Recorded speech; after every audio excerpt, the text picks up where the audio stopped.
समान नागरिक संहिता bill pass होने पर मुख्यमंत्री जी को बहुत बहुत बधाई। भाजपा पूर्वी मंडल अध्यक्ष नीलकमल शर्मा। भारतीय जनता पार्टी महिला मोर्चा रुड़की पूर्वी मंडल अध्यक्ष नीलकमल शर्मा ने उत्तराखंड राज्य की विधानसभा में यूनिफॉर्म सिविल कोड अर्थात समान नागरिक संहिता बिल पास किए जाने पर मुख्यमंत्री श्री पुष्कर सिंह धामी जी को धन्यवाद देते हुए कहा कि इस बिल को पास करने में उत्तराखंड राज्य देश का पहला राज्य है, जिसे पता चलता है कि प्रदेश में पुष्कर सिंह धामी की सरकार अपनी जनता के कल्याण के लिए कितनी जागरूक है। इस बिल के पास होने से राज्य के सभी निवासियों में के संपत्ति, सामाजिक और वैवाहिक अधिकार समान होकर बहुत सी विषमताएं तथा कुरीतियां समाप्त हो जाएंगी, जो कि पूरे देश में इस प्रकार के कानून को लाने के लिए केंद्र व राज्य सरकार के लिए मार्गदर्शन का काम करेंगी।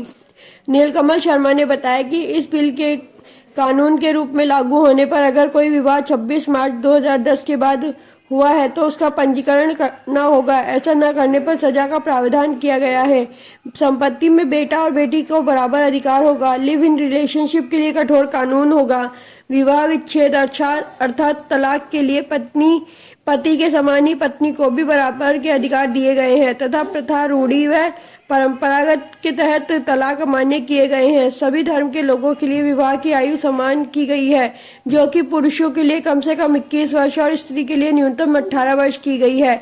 इस विवाह के अंतर्गत बहु विवाह को पूर्णतः प्रतिबंधित कर दिया गया है। इसमें दत्तक, अवैध सहायक, प्रतिरूप, प्रौद्योगिक अथवा सरगोशी जनित बच्चों को भी वैध बच्चों के समान ही अधिकार दिए गए हैं। दोबारा शादी करने के लिए रूढ़ी, परंपरा और प्रथाओं की शर्तों को समाप्त कर दिया गया है। सभी धर्म की तलाकशुदा महिलाओं के लिए समान रूप से भरण पोषण की व्यवस्था की गई है।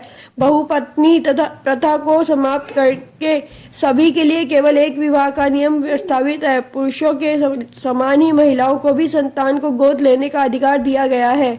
इस बिल में अनुसूचित जाति जनजाति समाज को बाहर रखा गया है। इस प्रकार यह बिल कानून का रूप लेने के पश्चात महिलाओं के सशक्तिकरण तथा देश के सभी नागरिकों के कल्याण के लिए बहुत लाभकारी सिद्ध होगा।